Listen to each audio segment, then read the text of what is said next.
ሰዎች እንደ ሐዘን ወይም ህመም ያሉ ጠንካራ ስሜቶች ሲሰማቸው ያለቅሳሉ። ነገር ግን እንስሳት እኛ ስሜታችንን በምንገልጽበት መንገድ ለመግለጽ ተፈጥሮ አትፈቅድላቸውም። ይህ ማለት ደግሞ ህመም አይሰማቸውም ማለት አይደለም። አብዛኛዎቹ እንስሳት ውሾችንና ድመቶችን ጨምሮ እንባ ያመነጫሉ።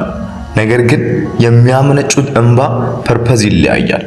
እንደኛ የሐዘን ወይም የህመም ስሜቶችን ለመግለጽ ሳይሆን በተፈጥሮ ለአይኖቻቸው ደህንነት ነው። አንድ እንስሳ ህመም፣ ፍርሃት ወይም ጭንቀት ሲሰማው ከኛ ከሰዎች በተለየ መንገድ ያንን ህመም ለመግለጽ ይሞክራል። ከማልቀስ ይልቅ ሊደበቁ፣ ሊረጋጉ፣ የምግብ ፍላጎታቸው ሊቀንስ ወይም ባህሪያቸውን ሊቀይሩ ይችላሉ። ለዚህም ነው የእንስሳትን ባህሪ መረዳት በጣም አስፈላጊ የሆነው። እንስሳት ስሜታቸውን የሚያስተላልፉት እንደ ሰዎች በስሜታዊ እንባ ሳይሆን በአካል ቋንቋ፣ በድምጾችና በድርጊቶች ነው። ስለዚህ የቤት እንስሳው የተለየ ወይም የማይመች የሚመስል ባህሪ ካመጡ ትኩረት ይስጧቸው። እርዳታ የሚጠይቁበት መንገድ ሊሆን ይችላል።